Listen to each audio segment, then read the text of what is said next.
코 자체가 올라가면서 틀어지기도 하고 비주도 들어가고 찌그러지고 여러 가지 문제가 생겨요.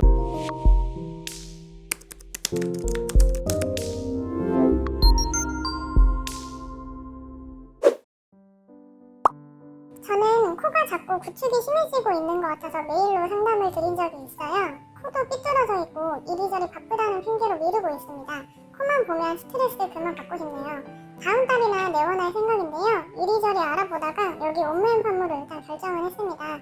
비용도 만만치 않을 것 같네요. 그리고 비용고는 2번 다 써버렸습니다. 두 번째 케이스는 제일 또 안타까운 케이스네요. 항상 저한테 이렇게 안타까운 케이스만 그런지 모르겠어요.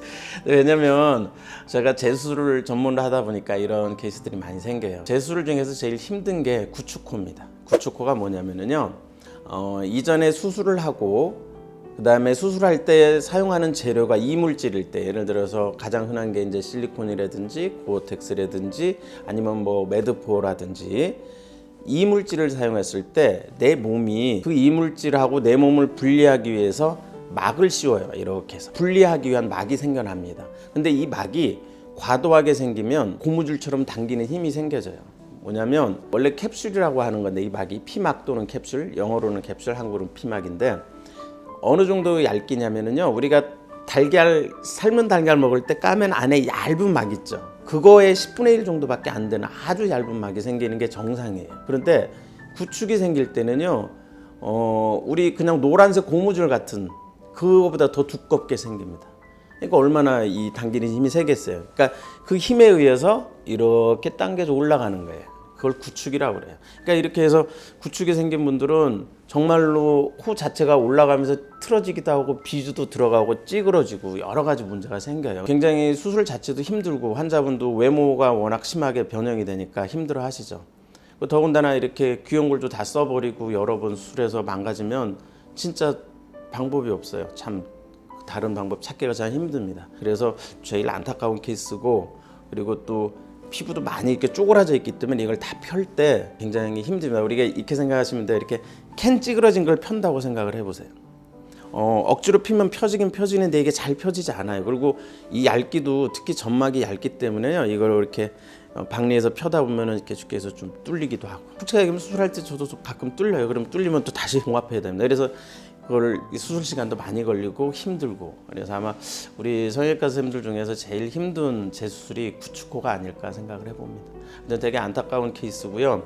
이 환자분 역시도 우선은 지금 말씀드린 대로 살을 늘려줘야 되고요. 조직이 많이 부족한 경우에는 어쩔 수 없이 다른 조직을 좀 추가로 쓸 수밖에 없어요. 그런데 이때는 원인이 아까 말씀드렸는데 이물질이니까 이물질이 아닌 꼭 자기 몸에서 또한 수술 재료를 택할 수밖에 없고요.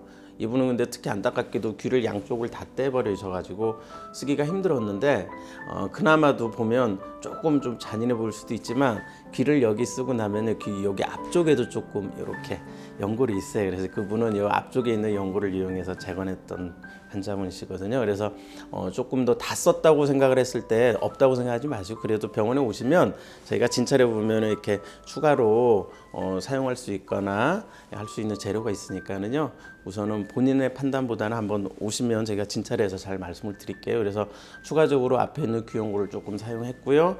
그리고 콧등, 이거는 이분 역시 이중 자가진피로 수술을 했던 케이스입니다.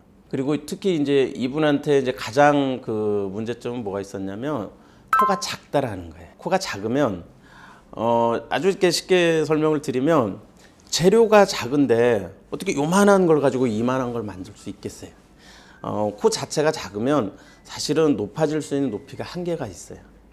그래서 정말 제가 이게 보시는 환자분들한테 부탁드리고 싶은 게 있는데, 수술은 마술이 아니에요. 제가 항상 말씀드리거든요. 저도 마술사가 되고 싶어요. 사실 쉽게 얘기하면 저도요, 원빈처럼 잘생겨지고 싶어요. 근데 안 돼요. 내가 무슨 내 전 재산을 다 털어서 나를 바꾼다 해도 될 수가 없어요. 한계라는 게 있는 게, 수술에는 한계가 있습니다. 그래서 코가 작은 분들은 높아질 수 있는 높이에 한계가 있어요. 그거를 조금 이해를 해주셨으면 좋겠어요. 제가 나중에도 꼭 따로 말씀을 드리겠지만, 우리 성형외과 의사가 가장 행복할 때는요, 수술을 받고 나서 환자분이 행복해 하실 때예요. 그러면 행복이 뭐냐? 행복은요, 내가 원하는 목표를 달성했을 때 행복할 수 있는 거예요.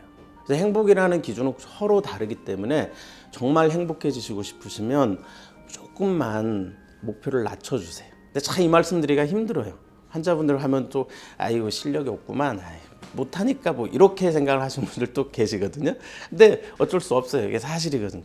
근데 저는 그냥 환자분들한테 말씀을 드려요. 그러면 표정이 좀 섭섭하실 때는 이제 완전 수술 안 하겠네 이 생각은 들지만 그 사실은 걸 어떻게 그대로 그냥 저는 설명을 드려야 돼요. 그게 의사로서의 의무고 제 하는 일이고. 그래서 왜냐하면 그렇게 해야지 해서 정확하게 자기 자신의 상태를 알아야지 그분이 제대로 만족하고 행복할 수 있거든요. 그래서 특히 이 환자분은 좀 안타까웠던 게 코가 작은데 원하는 높이가 너무 원하는 그 방향이 너무 원하는 바가 너무 컸어요. 기대치가. 그래서 조금은 좀 제가 잘 설명드려서 그래도 환자분이 이해하시고 해서 나중에 되게 행복해 하셔서 저는 좋았지만 사실 그렇지 않은 경우도 많았거든요. 그래서 조금은 그 자기 자신의 한계를 조금은 이해해주고 수술의 목표를 좀 낮추는 것도 행복해질 수 있는 가장 좋은 방법이라고 생각합니다.